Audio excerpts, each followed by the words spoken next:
Hello students, last lecture में हम सभी ने डिस्कस किया था about matrix, types of matrix, adjoint of a matrix and inverse of a matrix. ठीक है, आज हम जो भी हमने लास्ट 3 लेक्चर्स में कवर किया है टॉपिक, उसी के कुछ क्वेश्चंस देखेंगे। वन बाय वन हम क्वेश्चंस को डिस्कस करेंगे। वैरायटी ऑफ क्वेश्चंस हैं, जिसमें कुछ लास्ट जेईई मेंस में आए हुए क्वेश्चंस भी हैं। आफ्टर दैट हम एडवांस लेवल के क्वेश्चंस भी करेंगे, और इन क्वेश्चनों के बाद होपफुली आपको जो शीट के एक्सरसाइज मिलेंगी, एक्सरसाइज 1, 2 और 3, तो होपफुली आप मैक्सिमम क्वेश्चंस उसमें से अटेम्प्ट कर पाएँ। ठीक है, तो लेट्स स्टार्ट करते हैं। Some important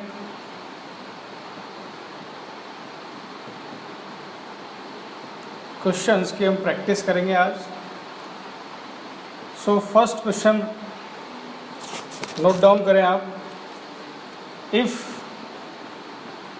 any matrix X is given as 0, 1, 0 and 0, ये उसके एलिमेंट्स हैं, एंड 2 by 2 का मैट्रिक्स जैसा कि आप सभी को दिख रहा है, and PI plus QX whole power M is equal to AI plus BX। ये हमें गिवन है, क्वेश्चंस में गिवन है, जहाँ पर and for every value P and Q belongs to what R। P और Q जो भी है वो आप रियल नंबर यहाँ पर ले सकते हैं। A and B are scalar matrix and I is the unit matrix। ये सब उसने अपनी सेफ्टी के लिए लिखा हुआ है। I is the unit matrix, same order होगा 2 by 2। देन हमें क्या फाइंड आउट करना है, then find A and B. A and B के बारे में हमें यहाँ पर बात करनी है। ए और बी जो दे रखा है वो मैट्रिक्स के बारे में हमें बताना है कि किस फॉर्म में हमें मिलेगा, क्या मिलेगा हमें। ऑप्शंस के तौर पर हमें क्या क्या गिवन है। ऑप्शन ए जो है वो है पी की whole power m-1, p raise to m-1 and m into p की पावर m क्यू। ये फर्स्ट ऑप्शन है, ये ए की वैल्यू और ये b की वैल्यू है। p की वैल्यू b ऑप्शन के अकॉर्डिंग p की power m Q, and c option given है p raise to m p raise to m-2 Q, and d option none. अगर हमें इस क्वेश्चन को सॉल्व करना है तो गिवन डाटा से ही हम क्वेश्चन को स्टार्ट करेंगे। सबसे पहले जो डाटा हमारे पास गिवन है उस डाटा से हम स्टार्ट करेंगे। तो सबसे पहले ये हमारे समझ में आना चाहिए कि ये एग्जैक्टली लिखा हुआ क्या है। तो हम इसको नोट डाउन करते हैं यहाँ पर। PI plus QX whole power M। हमें इस LHS पार्ट में जो दे रखा है इसको एक्सपेंड करना आना चाहिए, और without power as a linear way में अगर हम लिख पाए तो कंपैरिजन से हम ए और बी फाइंड आउट कर सकते हैं। अब हमें पता है कि 2 वेरिएबल्स अगर हमें गिवन है एंड उसकी पावर दे रखा है, तो मैथ्स में एक चैप्टर हमने 11th क्लास में डिस्कस किया था, बाइनोमियल, एंड बाइनोमियल थ्योरम के अकॉर्डिंग हम इसको एक्सपेंड कर सकते हैं और एक लीनियर वे में हम इसे लाने की कोशिश कर सकते हैं ताकि हम ईजिली कंपेयर कर सकें।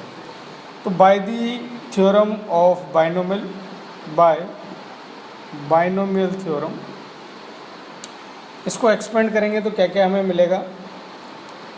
MC0 PI की होल पावर M, नेक्स्ट क्या हो जाएगा MC1 PI रेज टू कितना m-1, एंड अभी क्या हो जाएगा यहाँ पर QX पावर 1 प्लस, नेक्स्ट हम इसमें करेंगे तो अगला टर्म हमें मिलेगा MC2 PI m-2 QX raise to कितना 2 plus dot dot dot, last term क्या होगा MCM होगा। PI की पावर 0 हो जाएगा यहाँ पर, और QX जो हो जाएगा उसकी होल पावर M हो जाएगा। ठीक। अब हम देखते हैं, जैसा कि बाइनोमियल में हमें पता है स्टार्टिंग एक जो वेरिएबल दे रखा होगा उसकी पावर डिक्रीज होगी, सेकंड वाले की पावर इंक्रीज होगी। एक्स हमें यहाँ पर गिवन है, एक्स का यूज कहाँ पर हो रहा है, सेकंड टर्म में हमें एक्स दिखाई देगा, थर्ड टर्म में एक्स स्क्वायर दिख रहा है, और सारे के सारा एक्स बढ़ता हुआ है, लास्ट वाले टर्म में एक्स की पावर एम हमें गिवन है। तो सबसे पहले फाइंड आउट करने की कोशिश करते हैं कि अगर हमने इसका x square it means multiply किया मैट्रिक्स का 2 टाइम्स, तो जो मैट्रिक्स हमें मिल के आएगा इजीली हम देख के बता सकते हैं कि कौन सा मैट्रिक्स आएगा, जीरो मैट्रिक्स। ठीक है, ये कैसे मिला, एक्स इंटू एक्स करने पर। एक्स क्यूब भी अगर हम फाइंड आउट करें वो भी कितना आएगा, जीरो मैट्रिक्स। एक्स की पावर 4 भी अगर हम निकालने की कोशिश करें सच, तो सारे क्या आ जाएंगे, नल मैट्रिक्स। यानी एक्स स्क्वायर के बाद सारे मैट्रिक्स क्या हैं हमारे पास, नल मैट्रिक्स। तो हम क्या बता सकते हैं, जहाँ जहाँ एक्स की पावर 2 या 2 से इंक्रीज है वो सभी क्या देंगे हमें, नल मैट्रिक्स यानी जीरो। तो ये वाला जो टर्म है वो कितना हो जाएगा, जीरो। बीच वाले जितने भी टर्म आ रहे होंगे वो सब कितना, जीरो। ये एक्स स्क्वायर वाला टर्म कितना हो जाएगा, जीरो। तो हमारे पास क्या बचा हुआ है यहाँ पर, तो यहाँ हमें मिला एम सी जीरो, यानी वैल्यू उसकी लिखेंगे तो ये हो जाएगा पी आई की होल पावर कितना, एम। यहाँ से तो सिर्फ ये प्लस यहाँ से हमें क्या पावर मिलेगा इसके अंदर, क्वेश्चंस के अंदर, तो यहाँ हम लिख सकते हैं M C one P I की whole power M minus one and Q X. आने वाले आगे जितने भी टर्म्स थे वो सभी क्या हो रहे हैं यहाँ पर, जीरो। तो इनकी वैल्यू हम लिख सकते हैं 0 + 0 + 0 + 0 एंड सो ऑन। ठीक, ये सारे के सारे टर्म हमारे क्या हो जाएंगे, जीरो होने वाले। ठीक है, ऊपर हम थोड़ा साफ करते हैं ताकि हम इसको बेटर अंडरस्टैंड कर पाए।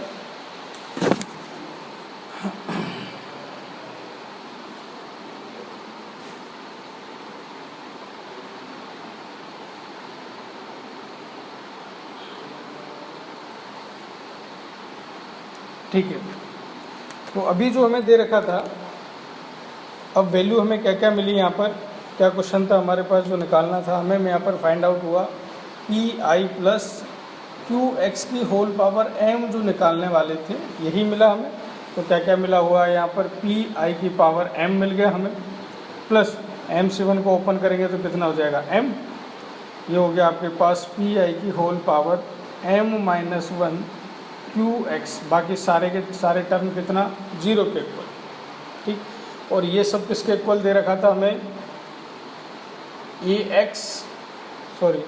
ए आई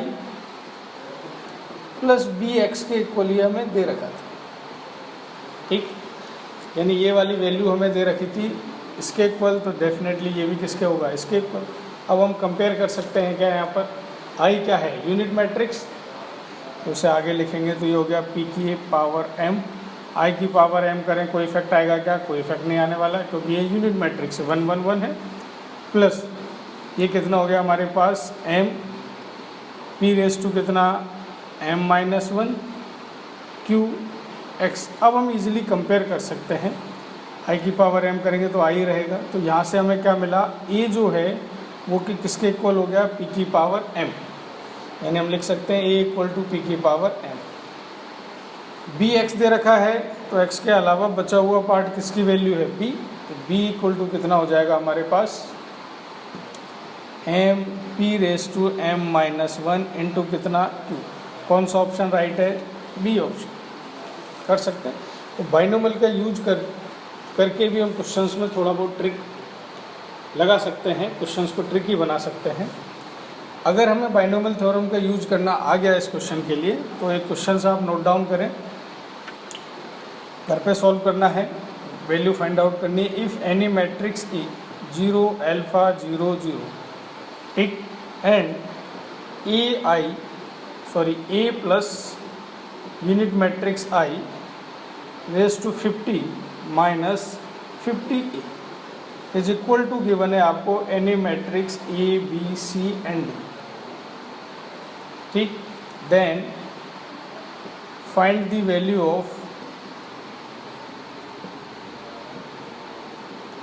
then find the value of, क्या निकाल सकते हैं हम, A B plus C D plus D A plus A B C, ऐसा हमें वैल्यू फाइंड आउट करना है। इस क्वेश्चन को आप जब लगाएंगे, इस क्वेश्चन को करेंगे, तब भी कहीं ना कहीं आपको इसी प्रोसेस को फॉलो करना है। तो घर पे आप इस क्वेश्चन को ट्राई करें। नेक्स्ट क्वेश्चन आप नोट डाउन करें। तो write down question number 3। Let A B C and D, आपको 4 मैट्रिक्स दे रखा है एंड कंडीशन है नॉट नेसेसरी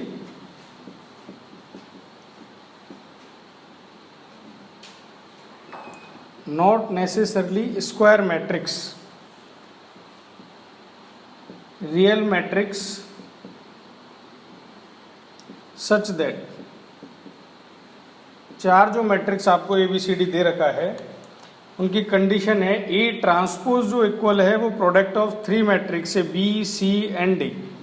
बी ट्रांसपोज जो है वो आपको दे रखा है C D A and so on. C transpose जो मैट्रिक्स है is equals to D A B, product of 3 matrix, and D transpose जो है वो इक्वल है आपकी ए बी सी। क्या फाइंड आउट करना है इसमें, for the matrix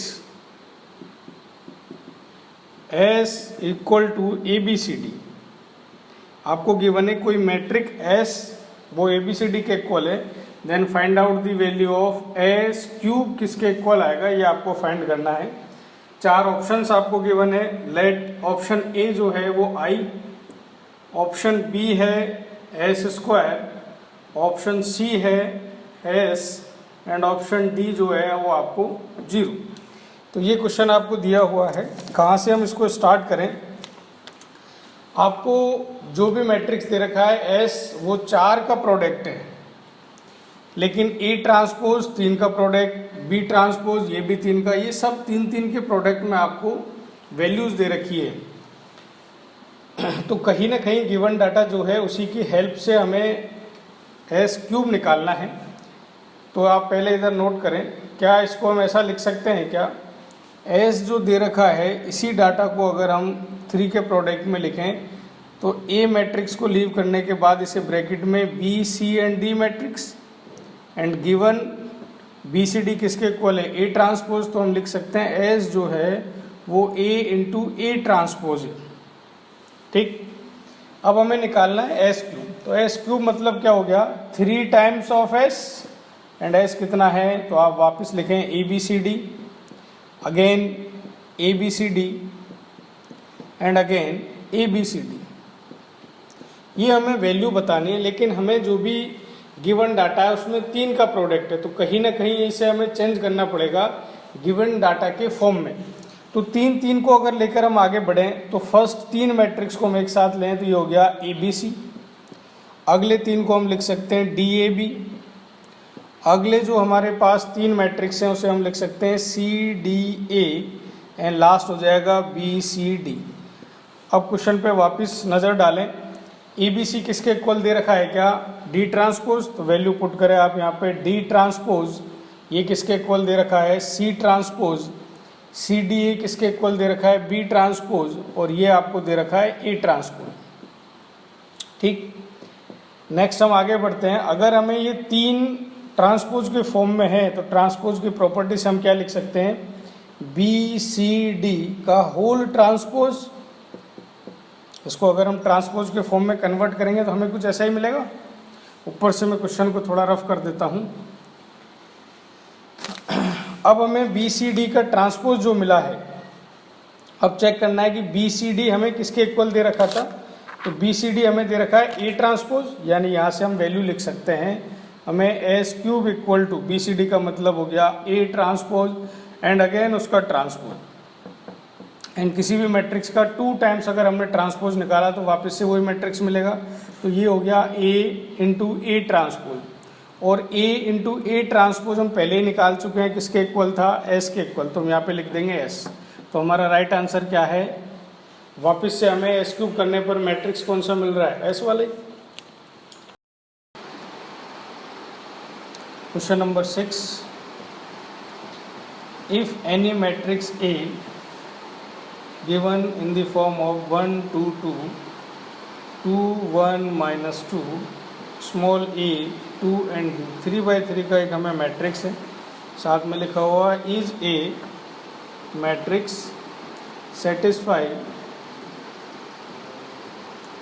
the equation a into transpose of a is equals to 9i। i क्या है यहाँ पर? यूनिट मैट्रिक्स, और ऑर्डर उसका क्या होना चाहिए? 3/3। देन आपको फाइंड आउट करना है then ordered pair a, b is, ये आपको उसकी वैल्यू फाइंड आउट करनी है कि उसकी वैल्यू हमें क्या मिलेगी। ठीक है, तो सबसे पहले ये क्वेश्चन आया कब था? ये आया था आपके का क्वेश्चन जेई मेंस 2015, 4 मार्क्स का हमारे पास क्वेश्चन था। कुछ भी नहीं करना, जैसा जैसा इसने गिवन डाटा दे रखा है, क्वेश्चन स्टार्ट भी इस डाटा से ही होगा, इस डाटा का ही हमें यूज करना है। तो डाटा में हमें क्या दे रखा है? सबसे पहले एक इक्वेशन गिवन है, वो क्या दे रखा है? a into transpose of equal to 9i यानी यूनिट मैट्रिक्स। तो सबसे पहले ए मैट्रिक्स हम नोट करेंगे 1 2 2 2 1 minus 2 small a 2 and b। Transpose of a matrix हमें करना है, तो रो और कॉलम इंटरचेंज हो जाएंगे, तो हो गया 1 2 2 2 1 minus 2 a 2 and b is equal to 9 unit matrix I दे रखा है, तो 9 का क्या हो जाएगा यूनिट मैट्रिक्स में मल्टीप्लाई। 3/3 का मैट्रिक्स है 0 9 0 0 0 9।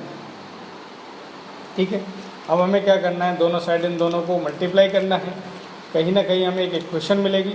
इन दो इक्वेशनों को सॉल्व कर कर ए और बी की वैल्यू हमें फाइंड आउट करनी है। ठीक है, तो दोनों को मल्टीप्लाई हम कर सकते हैं। ठीक है, और जो वैल्यू हमें मिलेगी डेफिनेटली देखिएगा, जो एक मैट्रिक्स निकल के आएगा उसके जो डायगोनल एलिमेंट्स हैं वो सब तो वापस से कितने होने वाले हैं? 9 9 9। तो ये वैल्यूज़ हमें कहीं ना कहीं जो रहेगी इनको हम इजीली कंपेयर करेंगे। कंपेयर करके आप चेक करें क्या वैल्यू मिलता है, और जो फाइनल आंसर है वो आप नोट कर सकते हैं। ए हमें मिलना चाहिए -2 एंड बी होना चाहिए -1। ये हमारा फाइनल आंसर है जो इस क्वेश्चन को सॉल्व करके हमें मिलेगा। ठीक है, इसी तरह से क्वेश्चन नंबर 6 आज हमने डिस्कस किया। 7 क्वेश्चन नंबर लिखे हैं इसमें। अगला क्वेश्चन हमारे पास क्वेश्चन नंबर 7।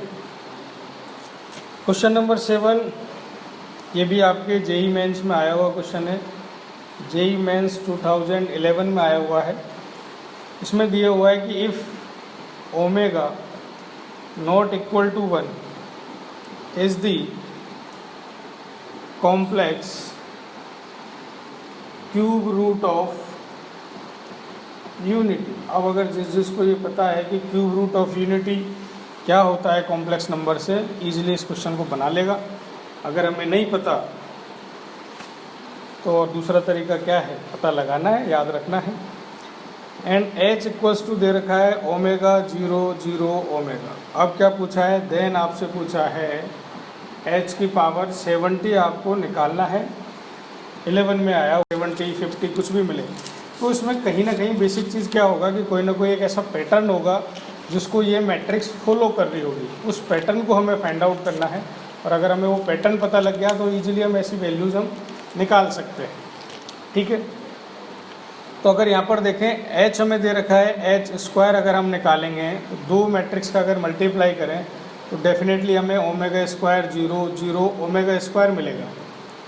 ओमेगा अगर h³ किया हमने तो डेफिनेटली हमें जो मिलेगा वो आप करके चेक करें, ओमेगा क्यूब 0 0 ओमेगा क्यूब। यानी हमें इस मैट्रिक्स के अंदर एक पैटर्न फॉलो हो रहा है, और उस पैटर्न को हम लिख सकते हैं कि ओमेगा की पावर अगर h की पावर अगर n किया जाए तो मैट्रिक्स के अंदर भी ओमेगा की पावर n हो जाएगा, 0 0 ओमेगा की पावर n हो जाएगा। ठीक, तो यहाँ से हम बता सकते हैं कि h की पावर 70 यानी ओमेगा की पावर कितना 70, 0 0 ओमेगा की पावर कितना 70। एंड हमें क्या पता है omega cube is always equal to कितना 1, तो ओमेगा की पावर 70 किसके इक्वल हो जाएगा? Omega 0 0 omega. तो वापस से किसके इक्वल आ गया? ये h के। ठीक, तो एक तो तरीका क्या है कि हम पहले एक पैटर्न जो है वो पैटर्न फाइंड आउट कर लें। पैटर्न अगर हमसे फाइंड आउट हो गया तो हम ऐसी कोई भी हायर वैल्यूज़ दे रखी होगी वो निकाल देंगे। दूसरा इसको करने का कोई दूसरा तरीका है, अगर इसको करना चाहें तो हम कहीं ना कहीं मैथमेटिकल इंडक्शन जो हमने 11th क्लास में पढ़ा है उससे भी कर सकते हैं। यानी h की पावर हम k निकालें तो हमें क्या मिल जाएगा, ओमेगा k 0 0 ओमेगा k। आगे हम इसमें h की पावर अगर k + 1 निकालें तो क्या इफेक्ट होने वाला है, ओमेगा की पावर k + 1 हो जाएगा, 0 हो जाएगा, 0 हो जाएगा, k + 1 हो जाएगा। मैथमेटिकल इंडक्शन से हम इसे क्या लिख सकते हैं, ओमेगा की पावर 69 कर सकते हैं और ओमेगा की पावर 1 0 0, ओमेगा की पावर 69, ओमेगा की पावर 1, तब भी हमें आंसर वही मिलेगा। तो ये हमारा क्वेश्चन नंबर 7। चलिए आगे बढ़ते हैं इसी के अंदर। क्वेश्चन नंबर 8 नोट आप करें। आई थिंक आप 9 क्वेश्चंस हम कर चुके हैं इस, आई थिंक ओवरऑल इन्वर्स को लेकर। क्वेश्चन नंबर अगला आप नोट करें 8। If any matrix A is equals to दे रखा है आपके पास cos theta, sin theta, minus sin theta and cos theta. क्या फाइंड आउट करना है इसके अंदर, ये हमारी शीट का ही क्वेश्चन है। देन आपको फाइंड आउट करना है limit n tends to infinity 1/n e की पावर n। तो इसमें नया इन्वॉल्वमेंट किसका कर दिया, लिमिट का। अगर हमें लिमिट पता है तो इस क्वेश्चन को फाइंड आउट कर देंगे। मैट्रिक्स में अगर क्वेश्चन डिफ़िकल्ट होगा तो कहीं ना कहीं वो अदर चैप्टर जो है उसका इन्वॉल्वमेंट से ही डिफ़िकल्ट हो पाएगा। तो सबसे पहले हमें क्या फाइंड आउट करना है, a की पावर n पता लगे तभी जाके हम उसकी कुछ लिमिट वगैरह निकाल पाएंगे। तो a गिवन है, तो सबसे पहले n टाइम्स निकालने से पहले हम इसका पैटर्न चेक करते हैं कि अगर हमने a² किया इसका तो हमें क्या मिल जाएगा। a² मतलब इसी मैट्रिक्स का 2 टाइम्स मल्टीप्लाई हो जाएगा। तो आप इसे 2 बार लिख लें। साइन थीटा ये हो गया आपके पास cos theta, same multiply again cos theta sine theta minus sine theta cos theta. अगर हम मल्टीप्लाई करें तो फर्स्ट वाले रो का फर्स्ट वाले कॉलम के साथ तो क्या मिलेगा हमें, cos² थीटा मिल जाएगा, माइनस क्या मिल जाएगा, sin² थीटा। सेकंड वाली के साथ करेंगे तो हमें क्या मिल जाएगा, cos theta sine theta plus क्या मिल जाएगा, sin theta cos theta. Next हमें इसमें मल्टीप्लाई करें सेकंड वाली रो का फर्स्ट वाले कॉलम के साथ तो minus sin theta cos theta minus sin theta cos theta.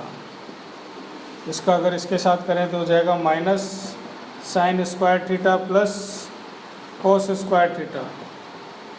तो ओवरऑल हमें क्या मिल गया, इसी को अगर हम लिखें तो a² जो हमने किया, a² करने के बाद इधर देखें ये किसका फॉर्मूला है, cos2 थीटा।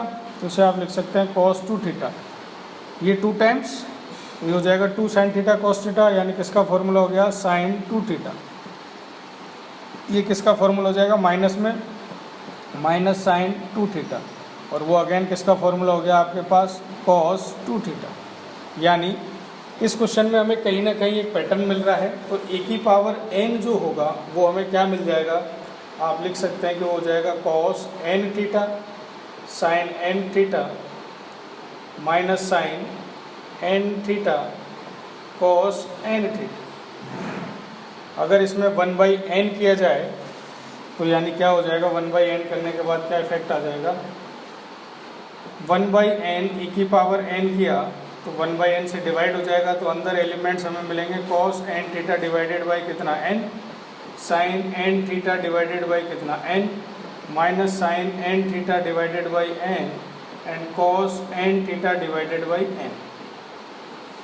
हमें ये वैल्यू पता है कि cos n थीटा जो होगा मैक्सिमम 1 हो सकता है, मिनिमम -1। सेम sin थीटा के बारे में भी हम जानते हैं, sin n थीटा की मैक्सिमम मिनिमम -1। तो अगर हम लिमिट लेते हैं अभी इस केस में तो हमें क्या क्या वैल्यूज़ मिलेगी वो देखते हैं। लिमिट हमने 11th क्लास में बेसिकली पढ़ा हुआ है। तो लिमिट कितना है हमारे पास, n टेंस टू इन्फिनिटी हम करते हैं और इसकी वैल्यू निकालते हैं कि cos n theta upon n कितना मिल जाएगा हमारे पास, 0। सेम अगर हमने लिमिट निकाला n infinity sin n theta upon n भी कितना, 0। ओवरऑल हमें एक मैट्रिक्स क्या निकल के आएगी, यहाँ पर जो मैट्रिक्स आएगी वो नल मैट्रिक्स 0 0 0 0। ठीक, तो ये आज हमारे कुछ क्वेश्चंस थे जो हमने डिस्कस किए। चलिए इसमें थोड़ा बहुत और हम आगे इसके पार्ट को आगे बढ़ाते हैं। मैट्रिक्स में जो पार्ट हमारा रह गया था उसको आप थ्योरेटिकल पार्ट है उसे नोट डाउन करें। बेसिकली उसका यूज़ डिटर्मिनेंट में होगा। जब डिटर्मिनेंट की हम प्रॉपर्टीज़ यूज़ करेंगे तब इस मैट्रिक्स के एलिमेंट्री का यूज़ होगा। तो नेक्स्ट लिखें elementary operation.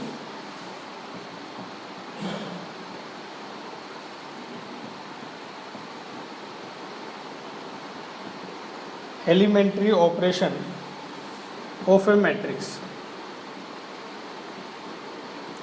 Elementary operation of a matrix, इसे हम ट्रांसफॉर्मेशन भी बोलते हैं, ऑपरेशन कहते हैं, ट्रांसफॉर्मेशन भी कहते हैं। तो इसमें लिखें सबसे पहला पॉइंट हमारा देयर आर 6 ऑपरेशंस। मैट्रिक्स के अंदर कितने 6 ऑपरेशंस होंगे, उसे हमने 2 पार्ट में डिवाइड कर रखा है। 3 ऑपरेशन रो को लेके हो सकते हैं और सेम 3 ऑपरेशन हमारे पास कॉलम को लेके हो सकते हैं, इसलिए हम बोलते हैं 6 ऑपरेशन। सेकंड ऑपरेशन मतलब हमें रो और कॉलम को इंटरचेंज करना है। तो आप देख सकते हैं row and column can be interchange. Row और कॉलम को आपस में इंटरचेंज कर सकते हैं, बट शर्त क्या है, रो में ही इंटरचेंज हो सकती है, यानी कोई भी ith रो को आप इंटरचेंज कर सकते हैं। तो ये सिंबल आपको यूज करने का, और IG यानी रो को रो में ही इंटरचेंज कर सकते हैं। सेम कॉलम को अगर हमें इंटरचेंज करना है तो हम कॉलम में ही इंटरचेंज कर सकते हैं, और उसको डिनोट करने के लिए हम इस सिंबल का यूज़ कर सकते हैं। यही हमारा सेकंड ऑपरेशन है। फॉर एग्जांपल कोई मैट्रिक्स ए आपको दे रखा है 2 3 4 5, ठीक, आपसे कहा जाए इसमें वो ऑपरेशन लगाएं R1 इंटरचेंज क्या हो जाए R2।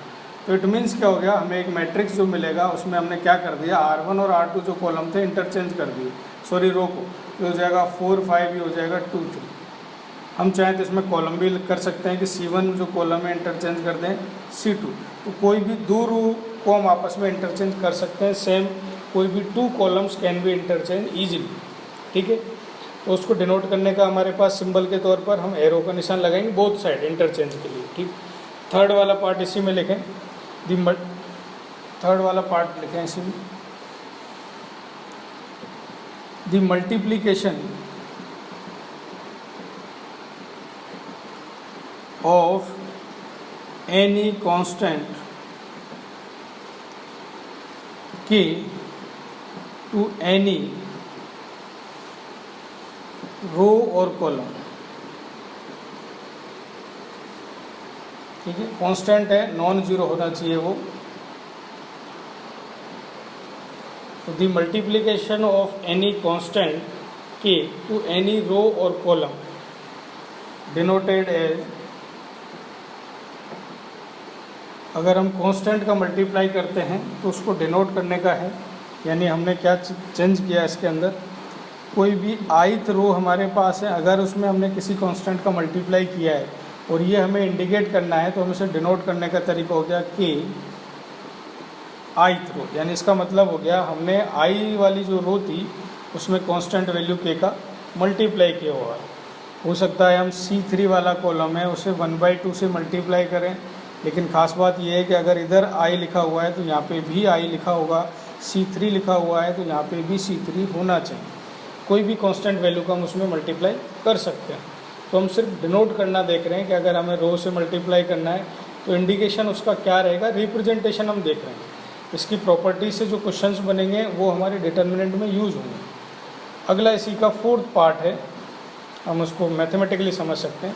अगर हमें किसी रो के अंदर, यानी हमारे पास कोई ith रो है उसको हमें चेंज करना है, ठीक है, तो हम उसे लिख सकते हैं ith row plus k into jth column, jth row. यानी अभी हमने क्या कर दिया, दोनों जो बेसिक प्रॉपर्टीज़ अभी डिस्कस की थी उन दोनों को हमने एक साथ कंबाइंड ले लिया।